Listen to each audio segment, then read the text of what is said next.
About ANA, ANA promotes self-efficiency for Native Americans by providing discretionary grant funding for community-based projects and training and technical assistance to eligible tribes and Native organizations.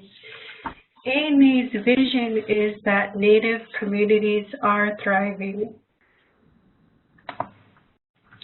About the Alaska Region TTA Center team, the regional director is Anthony Chioli, training manager is Angela Camus, technical assistant manager is Charles Peel, and the outreach and technology specialist is myself, Lynn Marie Church.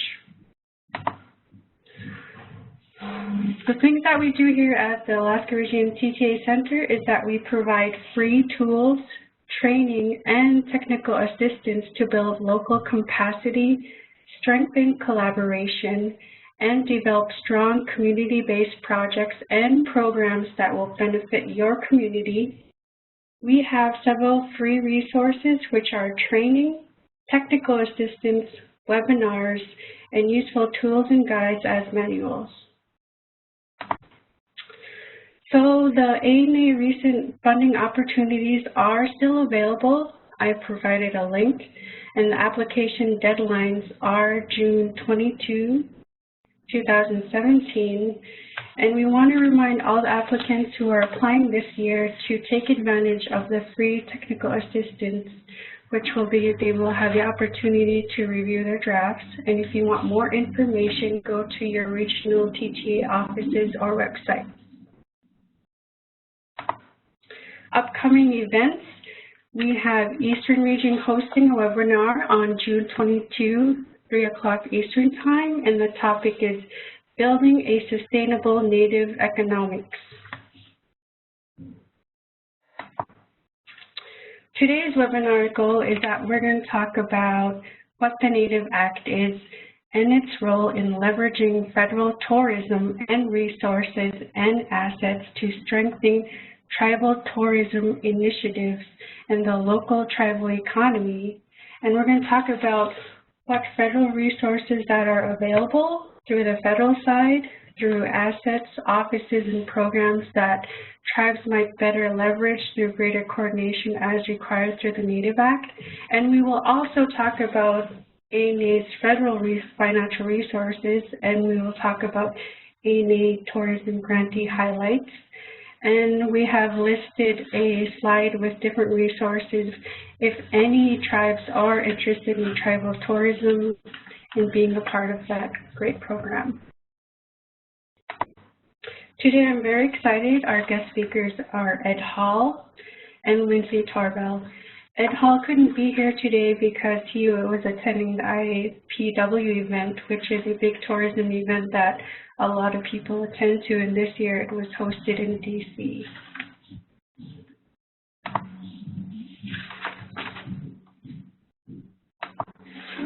A little bit about Edward Hall. Edward Hall joined the Bureau of Indian Affairs Division of Transportation in January 2002 as a transportation specialist. His role was to manage programs related to economic development, technical assistance, and training for tribal governments and communities. He is the Bureau of Indian Affairs Coordinator for Tourism and has helped establish BIA's outreach and support for tribal capacity building for tribal tourism and trade. Mr. Hall works as the intergovernmental coordinator connecting other federal, state, and local governments together with tribal governments and organizations to further communications and partnerships for project and development and planning. He has helped position Ayanta and the Indian country as part of America's tourism industry and believes that tribal tourism is a platform for democracy and education as well as economic development for tribal communities and cultures. So right now I'm going to play Edward's recording. He was sad to not be able to be a part of this, but he has good information about the Native Act. Okay, well, good morning. This is Ed Hall, and I'm sorry I can't be with you in person today, but I'm so glad I'm able to communicate via this WebEx, and unfortunately, I don't have a camera on my computer at work here, so I will be doing this via just voice. But I am I'm a transportation specialist within the Division of Transportation in the Bureau of Indian Affairs, but I also happen to be the tourism coordinator for the Bureau of Indian Affairs, and that's my main job. The Bureau of Indian Affairs created this position back in 1992 under the Highway Bill, which expanded really the reach of the Highway Bill to incorporate a broad number of new programs, really looking at our nation's infrastructure as it relates to economic development.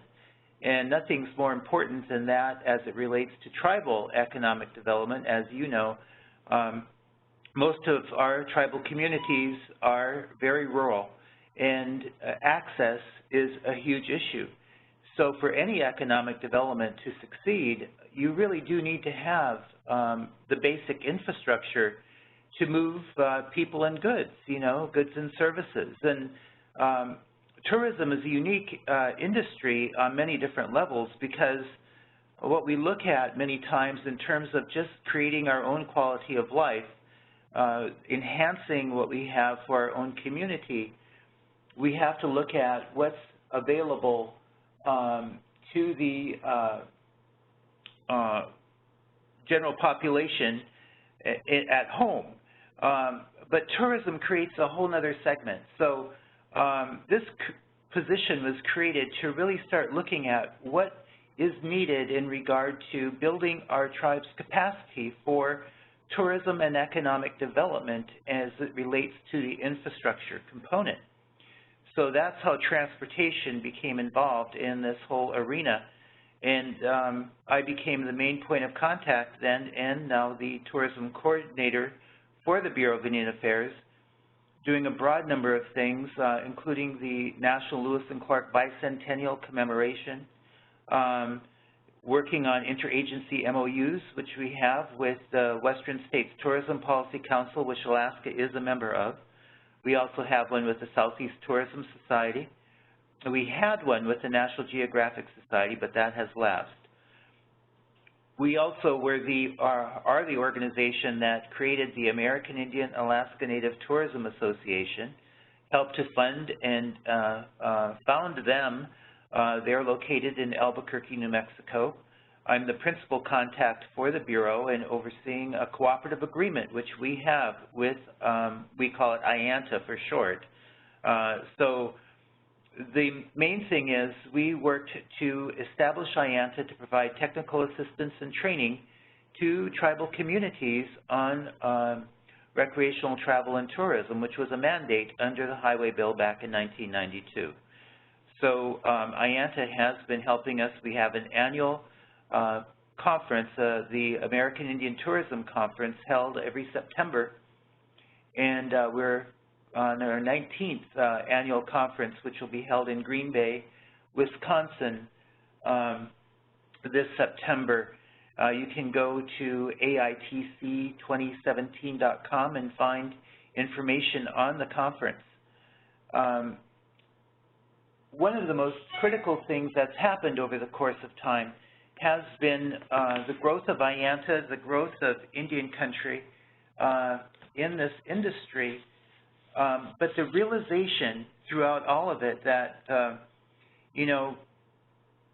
just as we did back in 1992, we still lack capacity.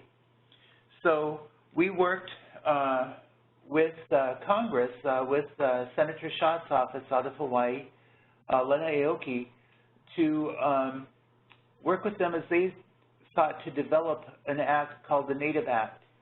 And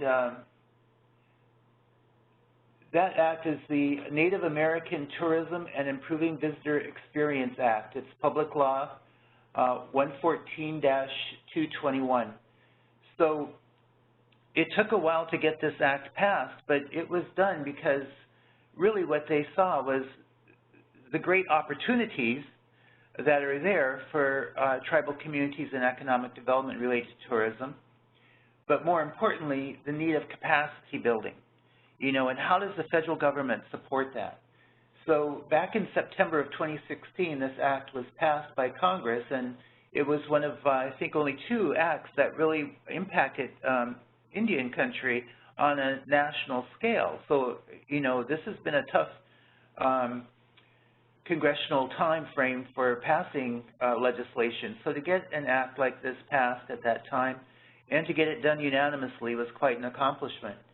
But this was done. So, you know, tourism is America's #1 service export, and according to the U.S. Travel Association, domestic and international travelers spent over $947 billion traveling in the U.S. in 2015, and that created over 8.2 million jobs and generated over $148 billion in tax revenues. You know, now when you look at that, that's the whole United States component. But what we've been able to do with the Department of Commerce, International Trade Administration, they do the outbound visitor surveys.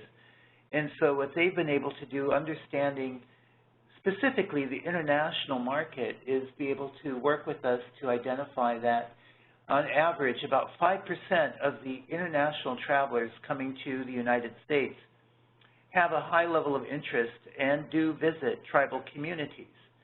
So even 5% of that figure is a critical amount. Now, granted, that doesn't mean that they spend that whole amount in tribal communities, because once again, we're rural, we're remote, and we lack capacity.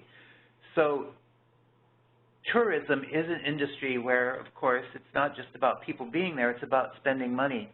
So it's about having the capacity and the infrastructure for people to spend their dollars.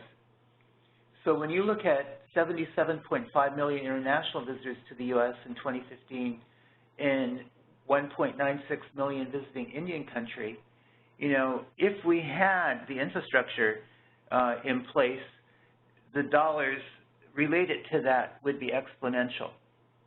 But, you know, it's a beginning.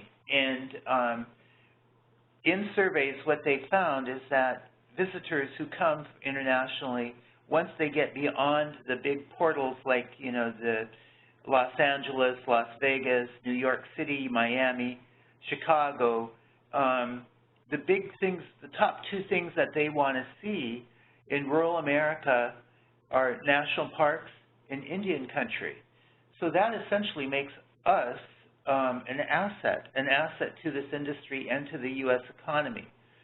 So it's important for us to understand that as we talk about this, that it's not just about the fact that, you know, we're looking to make tourism work for Indian country, but the United States needs us as well as being one of those draws that is competitive with the international market. So when you look at all of these different things, that really helped to validate the Native Act. And the purpose of the Native Act then was to enhance and integrate Native American tourism through federal agency coordination and collaboration.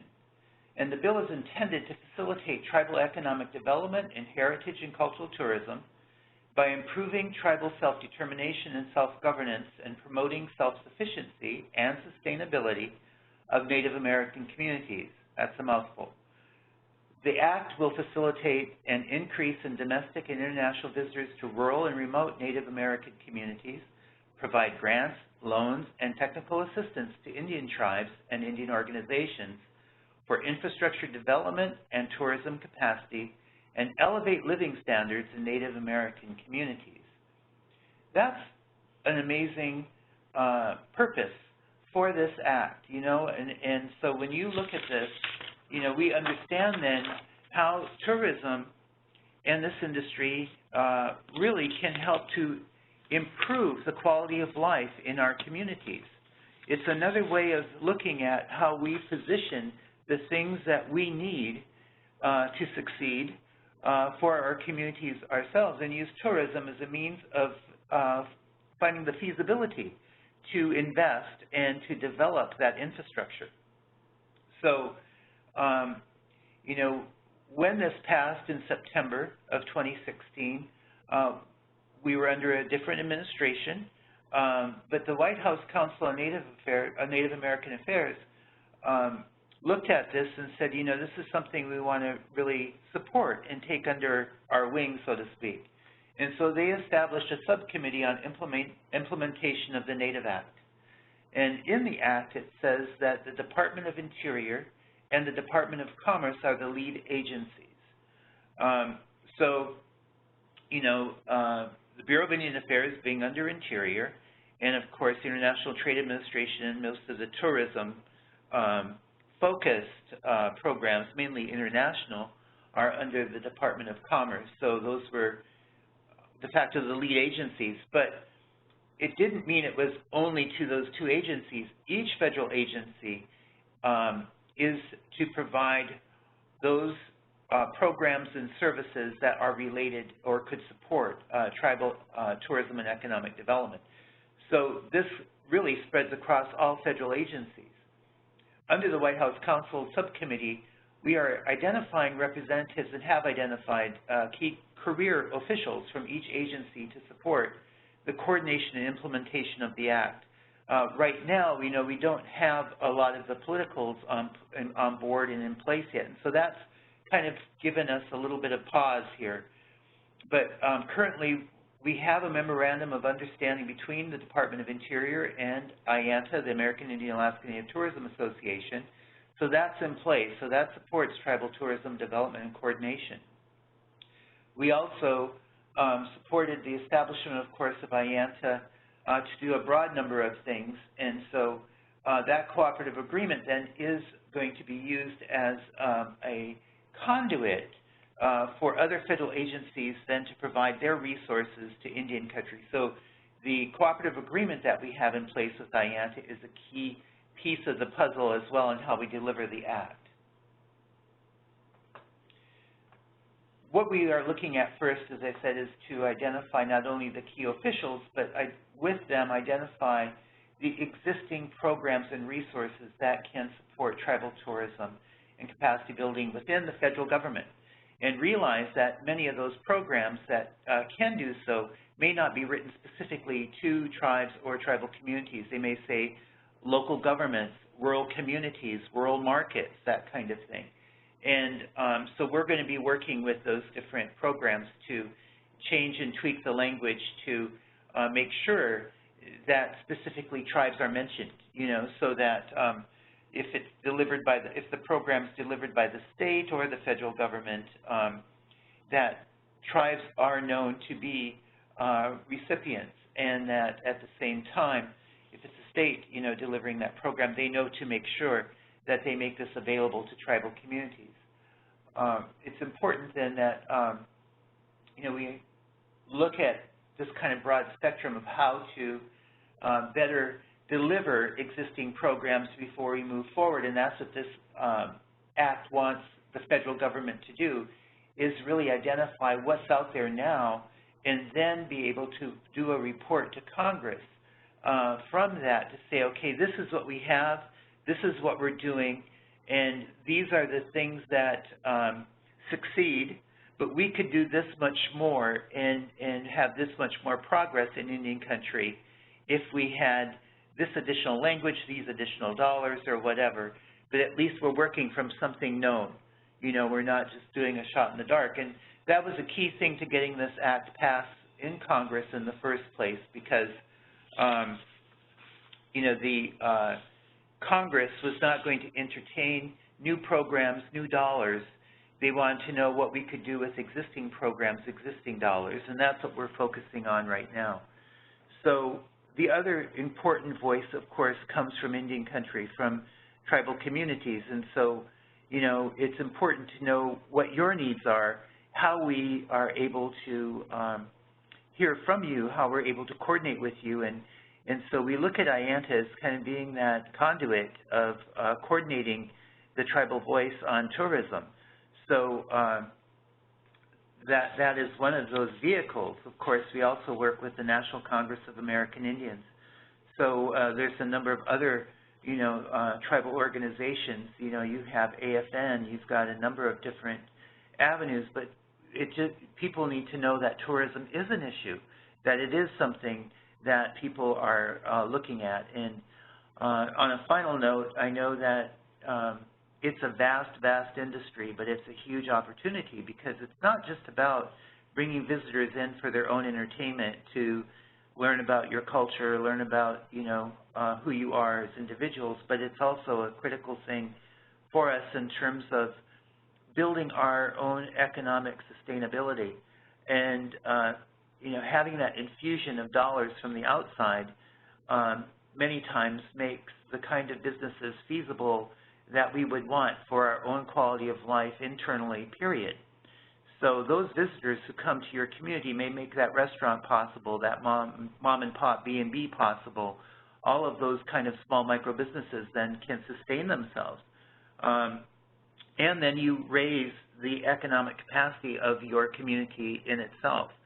So there are a broad number of possibilities with this act, and I'm very fortunate to do this very quick overview, but thank you for your time, and please feel free to reach out to me with any questions.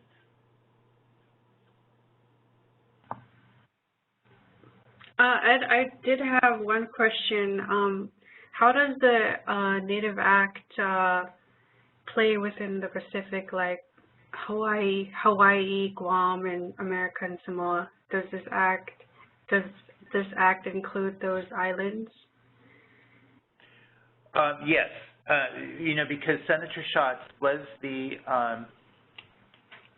author of the act, of course, with Senator Thune being the two main co-sponsors, but certainly the Alaska Natives and the Native Hawaiians and the Pacific Islanders are all, considered a part of this, and it doesn't, create new programs or new avenues necessarily. It's how do we use existing avenues and programs to better deliver these services to these communities. There are specific issues within each of these different, just like in the lower 48, we have 280 tribes, we have treaty tribes, we've got executive order tribes. There's just different levels of jurisdiction and issues there, but, we have to work with everybody. And so, yes, this is an opportunity that isn't limited to just those here in Alaska and the lower 48. It's certainly looking at the Pacific Islands. Nice. And I had one more question. So what if a tribe wanted to go in the, sports fishing industry? Would they be able to apply for a loan for that, or how does that work? Well, in that, absolutely. So what we would be looking at then is, what we are looking at is what programs currently are there where these kinds of resources can be delivered to tourism. It's challenging, the loan programs to say that tourism and economic development in that frame are a priority and eligible. They were eligible, but people didn't look at tourism, and really the tribes hadn't mentioned tourism. So it was off the radar screen. So now these agencies are saying, oh, well, we have this program, like agriculture has a number of programs. So when you start talking about farm to table, it's not just about feeding your community, it's also about understanding that there's this whole culinary opportunity for the restaurants where people want to know about indigenous foods. So indigenous foods as a commodity is a whole other way of expressing culture too. Yeah, that's pretty interesting, because I can think of like 3 communities. They're well known for fishing. They have all the 5 species of salmon, and the people that run the the camps they're not from the community. They're from like the lower 48. And having this type of information is very helpful, because maybe they can tap into that and, you know, be a part of that, you know, economic development and get some people jobs for the summers. Well, and the important thing is that, you know, the high-end visitor, the visitors who are coming from the international market will pay for that experience to go hunting, fishing, outdoor rafting or whatever, you know, canoeing, if it has that added value of having the cultural experience attached. So if those people in your community are able to not only take them and give them the experience of hunting, fishing, whatever, but also infuse that with, you know, stories about their culture, stories about how that experience is related back to their culture. People, that's the main draw, you know, so that pulls you separate and apart then from what somebody else can deliver because it's authentic to you. Yeah. Thank you, Ed. This was really good information, and you answered all the questions I had after your presentation. Well, great. Well, thank you. This is a recording, and if you have questions for Ed Hall, he said you guys are more than welcome to email him. And after this presentation, I will send the PDF file of this presentation, and his information will be on there.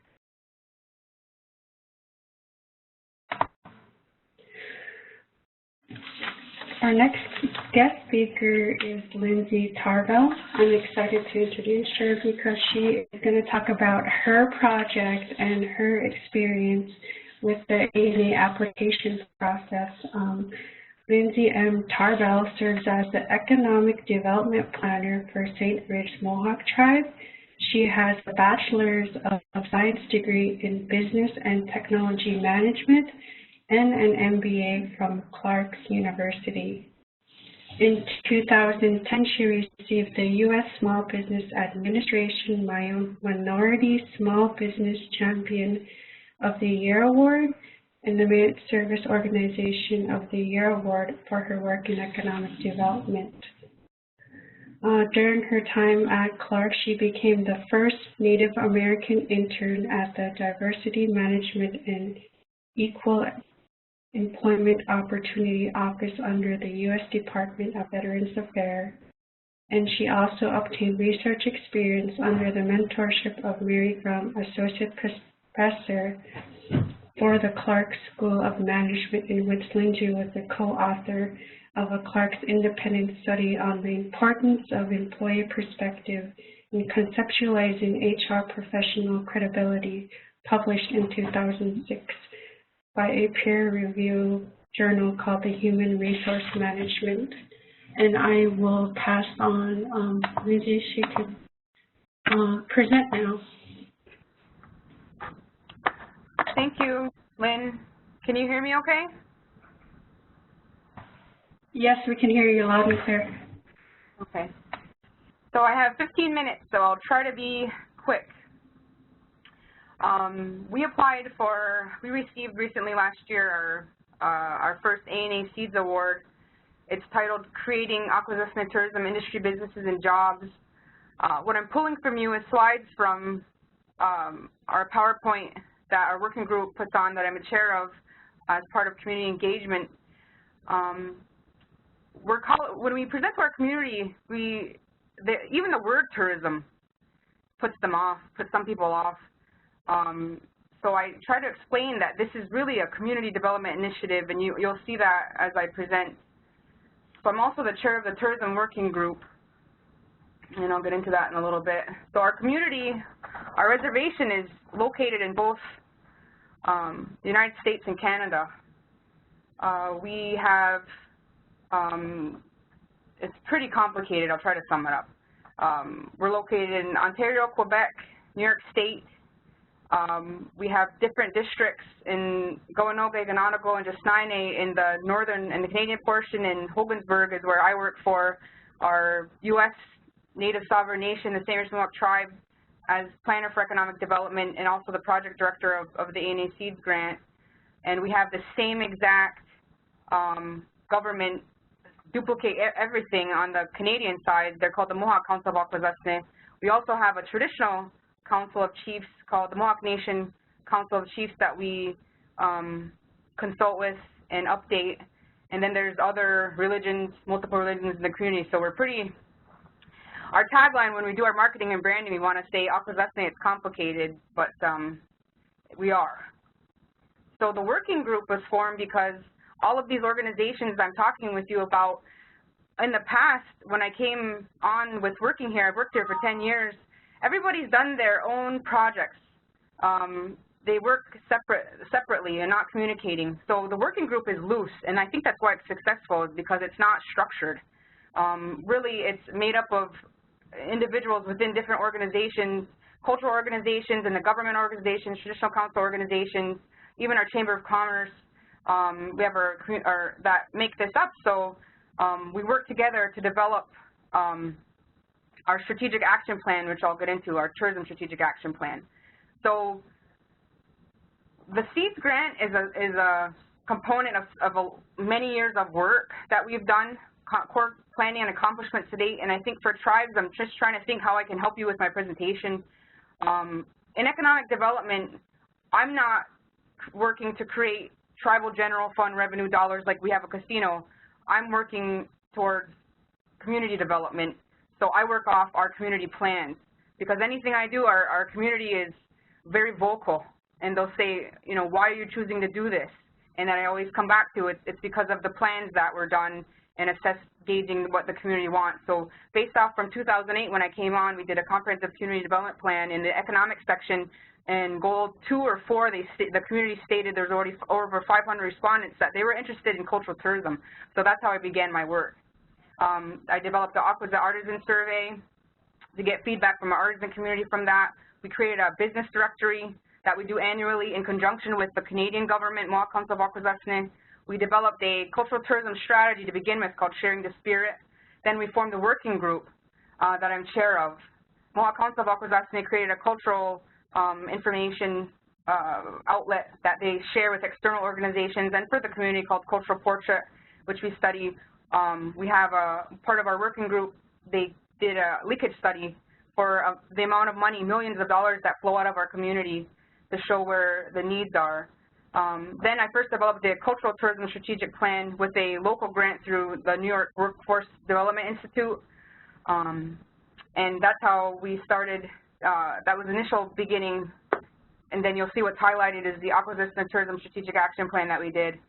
From the strategic plan, we wanted to do a rollout of engagement. So we did an Experience Akwesasne event where we rolled out that plan. We had talent there to start to get tourism, cultural tourism, in the minds of our community, engage feedback, because it's taken this long. It's taken our community since 2008 to finally be ready to do this. And nothing moves fast in our community. I'm sure that's true in other communities, but for our community especially, I'm very careful on the progress moving forward and making sure that before I take another step, it's ready to take that next step, and that I don't have a feeling of questioning myself. So all this research and community engagement's done. The Unguhua Arts Council formed to organize our artists in 2015, and I want to note that it dismantled, it didn't succeed. We found that our artists have a hard time forming themselves. They want to work independently. That's our community, and it may have, my guess is that there were artists on the board that what they wanted to do was right, it's just they couldn't form themselves. So what we do is we try to promote our artists through our government organization, our government programs, and however we help them that way with the working group. Then an Experience Akwesasne Welcome Center opened up on the Canadian side. I developed a welcome thank you signage into our community. It's $30,000 plus sign. It's more like a work of art that our community can be proud of. Just doing that was hard enough, getting the community to be on the same page of what the sign was going to be on. I should have a picture of that, but I'll keep going. Okay, then we got into the New York State Legislative Gazette. We did a labor market study in 2015, a comprehensive community development plan from 2008 that we did again. The Canadian side did it. We used the same, but they survey everybody. Then our Akwesasne Tourism Strategic Action Plan, which the money from the seeds is going towards that. That's what was developed. Then our Chamber of Commerce Forum, we did another labor market study, and then we did we had another grant, did a workshop on infrastructure, incorporating infrastructure, cultural symbols into our infrastructure. And we took went to the Seneca Nation in New York State. We looked at their example. They do a great example of doing that. So our ATSAP vision is we're a proud community sharing world-class tourism experiences that celebrate our environment, heritage, and language. Our ATSAP mission, we develop sustainable tourism through mutually beneficial partnerships. And I always stress that, through mutually beneficial partnerships, because in the past what I found with our cultural organizations that they were taken advantage of. It wasn't mutually beneficial. So external organizations, you know, we do want to partner with, but to me, we're going to develop ourselves first. We don't need them. They need us to partner. That's how I look at it. And if it's not mutually beneficial, then we don't want anything to do with them. The ATSAP guiding principles, Principle 1, Akwesasne tourism respects, protects, and preserves our natural environment for 7 generations. Principle 2, we work with Akwesaslono on tourism development. That just means our Mohawk people. That strengthens our quality of life, language, culture, and heritage. Principle 3, as tourism hosts, we continually improve the guest experience. And Principle 4, we work together effectively and respect individual endeavors. Now, we talk about diversification. We do have a we do have a casino with TGF dollars that funds our programs and services. This is different. We're trying to create a DMMO, a destination management and marketing organization. I'll get into that a little bit. We're trying to funnel the money that goes right back to the community in this type of initiative. So overall strategies for our tourism development, we'll reinforce Akwesasne as one community. Like I was telling you, it's very difficult because we're just set up. Our reservation is just set up on the line. It's hard to work together to start out with. For tourism markets, through branding, advertising, and tourism services delivery, providing a consistent, positive, and unified public message online at each entry point and throughout. We strive to reduce complications for our guests to Akwesasne, making the entire guest experience as seamless and streamlined as possible. It's hard enough understanding our own community is frustrated with going to the border in that process, as we have an island that, we have Cornwall Island. It's just a difficult process crossing the border anyway, so we're just trying to work that out with the CVSA. We're establishing an organizational structure for tourism which can take advantage of market and funding opportunities in each jurisdiction, New York, Ontario, and Quebec, while also reinforcing tourism for the benefit of the entire community. So we want to make sure that when we do our programming, we work together so that the tourists flow in all of Akwesasne so that we have major attractions in each. We will ensure a solid financial footing for the experienced Akwesasne organizational structure through careful financial and overall business planning, including identification of revenue sources for the startup period as well as ongoing operations. Sustainability is a big key. We're trying to make it so that we don't have to use any of the TGF gaming dollars to fund us, that we're self-sufficient and sustainable. So right now we're strengthening within stage. Then it's the regional reach and broader reach. Our goals, so we basically broke it down into 3 goals: organize people and places. So we're going to organize ourselves effectively to develop, manage, and market our Akwesasne tourism. Goal 2, people. We will engage with our community, train our people, reinforce on Ganyekeha language, arts, and culture. And goal 3, places. Like I mentioned before, we'll develop 3 primary cultural tourism attractions: parks and trails, ecotourism, adventure tourism, and site development. That's our Thompson Island Youth Camp, beautification, and basic infrastructure. So this is our overall objectives for the ATSAP, the Akwesasne Tourism Strategic Action Plan.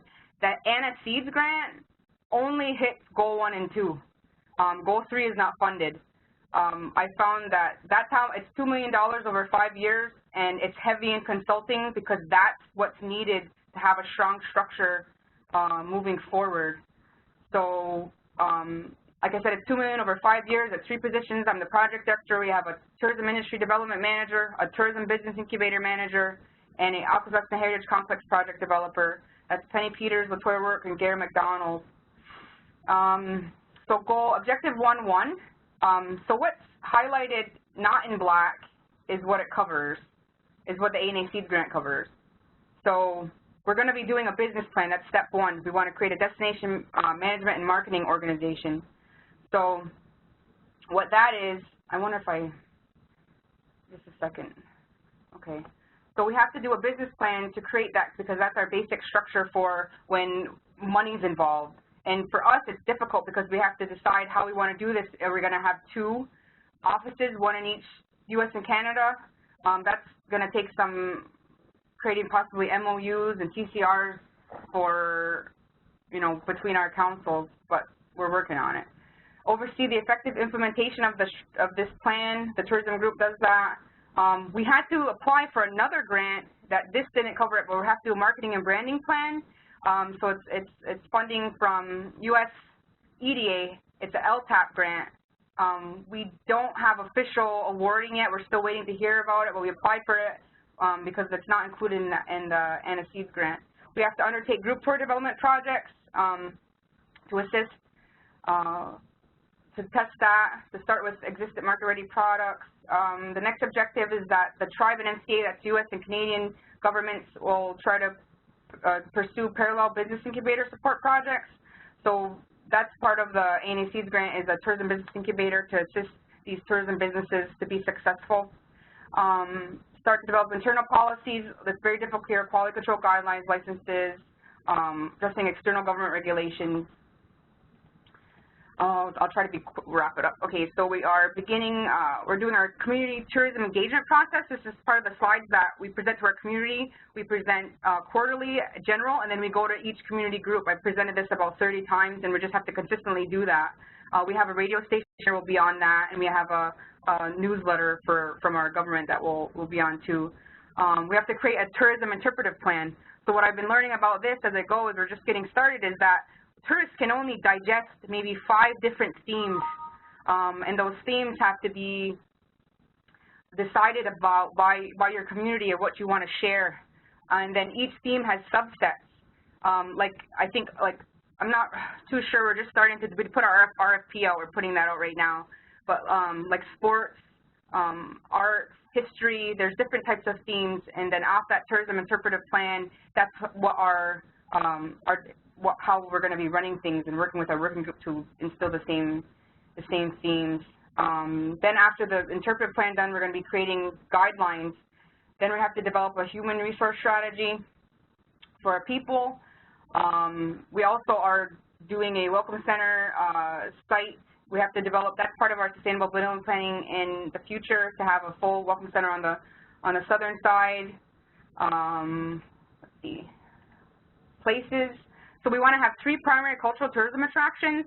So the Canadian side is more developed than that. They have what's called the Native North American Traveling College, and we have an opportunity to do, we have the second oldest church in Canada that's on the Canadian side, so they could do an interpretive site near there, just meeting with them on the opportunities. We don't push anything on them. We just show them the opportunities. If they want to go forward with it, they can, because they need to sustain themselves as well. We want to create a heritage complex on this side. We want to have a new library, museum. We want to have an art market. We want to have performance space. We want to have culinary cuisine there. We want to have our welcome center there. We want to have, like I said, performance space. It's going to be we're looking at it more as a campus. We have to create conceptual designs for an art park. That's property that we were allotted, that we're looking to, we have a sports area. We want to focus more on the arts for our youth. We have to create sustainability planning for, this is the Canadian side, Thompson Island. We help them, work with them on that. And we want to work on ecotourism and adventure tourism, undertake beautification in our community, and improve basic tourism infrastructure. We don't have any public washrooms. We want themed signage to incorporate our culture into our infrastructure. Okay, I'm almost done. Let's see. So the SEEDS OWP project title is creating opportunities in the tourism industry and jobs. That's what it is. It's just straight up, that's what we're doing. Project goal, to develop a cultural tourism industry that will create business growth and jobs so that our people have healthy and positive economic options, resulting in increased economic development, social development, cultural revitalization in our community. Problem statement is for AAC that people are applying. This is our problem statement. The tribe has led decades of successful environmental cleanup after industrial development in the mid-1900s, resulted in 3 major factories poisoning our lands and waters, which devastated our traditional economy and our environment. Our economy has never fully recovered. There's a severe lack of positive employment and business options. So that was our problem statement for that. Objective 1, by the end of the 5-year project period, I'm just going into year 1 right now out of the 5-year. we said that we would increase the community's annual tourism visitation by 10,500 visitors, as well as increasing the tourism skills of our community by providing 900 hours of training to tourism businesses, 3,840 hours of training to tourism workers. We have to be specific on this with the numbers. We have to create a data collection system as well. Results and benefits expected. Currently, there's 3,500 non-casino tourism visitation levels. We're going to maintain that. Business owners provided with 60 hours of tourism training. We have a training, part of my department, we have a training officer that does that. Part of the working group, again, they do the same thing, so they work together on that. Tourism workers provided with 120 hours of tourism training. Criteria for evaluating, we put down that the number of tourism guests, not including casino visits, the number of full-time positions directly in tourism, the number of native-owned tourism businesses, tourism business revenues, and then I'll assemble all the data for review analysis for reporting to SEEDS because they have a lot of reporting. And then objective 2, I have 3 objectives for my overall every year. I have 3 objectives. This is the second one. By the end of the 5-year project period, we'll increase the size of our tourism business sector, nonprofits and privates, and tourism jobs by generating 12 new full-time positions through existing private native business expansion, plus 30 new full-time as a result of development of 20 new native tourism businesses. This is where our incubator comes in. They're going to be coming in assisting new businesses, existing businesses, and then we have something specific that I'm sure other tribes have, artists as a business. Some artists are business savvy, but a lot of ours aren't. So we want to create, when we do our marketing and branding plan, an online marketplace, sell their work for them because they just want to do their work. They don't want to be involved in the business part of it. Criteria for evaluating, let's see, results and benefits expected. Year 1, I said we're preparing our Heritage Center business on planning, establishing our incubator. We're working on that right now. Criteria for evaluating, in the first 6 months of our project, we have to develop an industry data collection system, test and finalize that with our project impact indicators. The number of tourism guests, and again, full-time positions directly related in it, number of native-owned businesses, and again, I assembled that for review, so there's similar to the project objective 1. Objective 3, our last objective. By the end of the 5-year project period, we will have successfully managed and implemented all of our detailed project plans, including 3 staff positions. They've already been hired and they've started in March of this year. 9 areas of professional consulting supported. We're heavy in consulting line items, like I told you before. We have to work with our grants and contracts and the legal offices for that. Establish our tourism business incubator. We're working on that. Develop our industry data collection system. We're trying to figure that out right now. And then we're supported by ongoing community tourism engagement process. Results and benefits expected is that the 3 project staff positions filled, they are the tourism business incubator established, the policies and procedures and operations planning is happening right now. The tourism industry data collection system we're working on that right now. Community is engaged through regular project-related gatherings and meetings. We're excellent in community engagement. That is one good thing that's one thing we're good at. Project personnel provided the training, professional development opportunities, and criteria for evaluating. Our tourism working group continues to meet every 1 to 2 months. The tourism engagement process provides information on community needs. The project director, I oversee all the quarterly reporting. I do all the reporting for ANA law. And I try to be quick. Thank you. Yeah, we'll go. Thank you, Lindsay. We have Q&A right now for 10 minutes. If anyone has questions for Lindsay, you guys can type it in at the Q&A box. Yes, the slides will be printed out and sent to you guys with other resource documents on the Native Act and the MOU with IENTA and BIA, so they'll be sent out.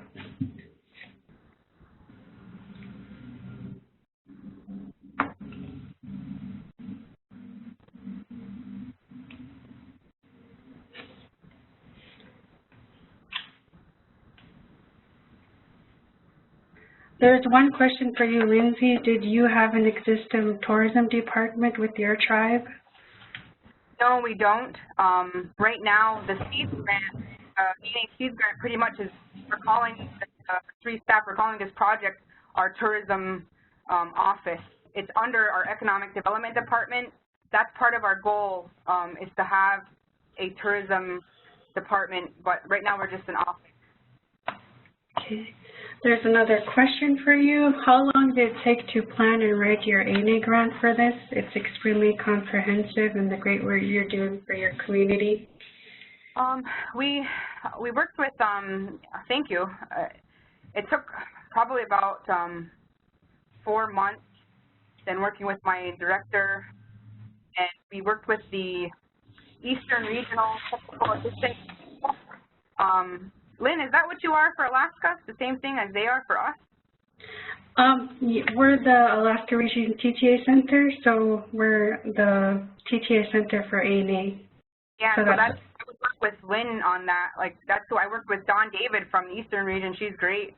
All the questions going forward with that. It is a lot of work. And we are currently taking people who are writing grants. They should take advantage of technical assistance.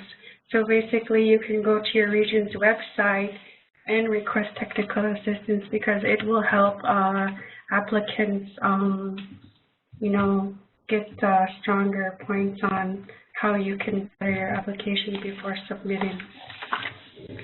Is there any other questions? Someone's asking, do you have a template for your tourism strategic plans? A template? Yeah. Yeah, I can share that with you. Okay. Well, the strategic plan, this presentation will be sent out to everybody. One more question. Can we apply a part of the grant for economic development purpose to bring wireless internet to rural tribes? I don't know.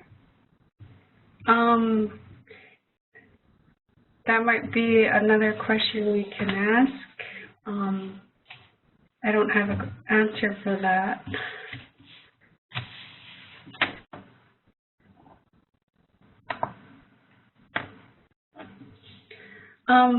Yes, I will. So the people that attended today, I will also send the Alaska Region website, and it's also www.anaalaska.org.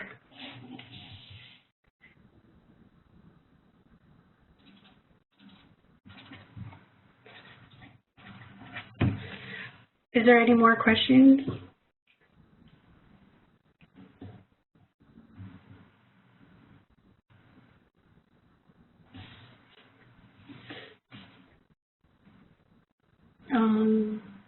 I guess there's no more questions. Thank you, Lindsay. This was awesome information and all the hard work you're doing for your tribe. And it's good to see cultural tourism happening in Indian country and Alaska and in the Pacific Islands. It's possible. It's hard work, but it's definitely possible. Yes. With all the connections, and I really like the platform of your work is how you're having a working group, and that should be happening all over, and it makes a big difference in working with everybody on a common goal.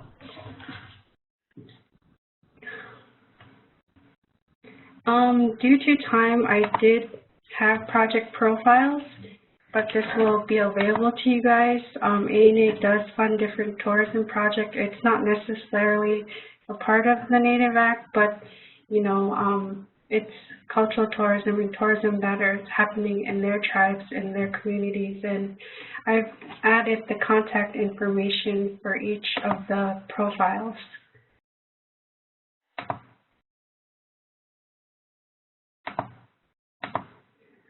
So for the recap today, we talked about ANA, our Alaska Region TTA Center, and the Native Act, and Lindsay talked about her ANA SITES project and other projects that are happening around the world. Thank you, and we will send a evaluation form. If you guys can please fill that out, that will be great for us to improve our services and stuff like that.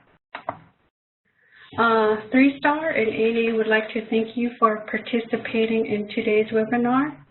The delivery of these webinars is to empower, strengthen Native communities, providing tools for success.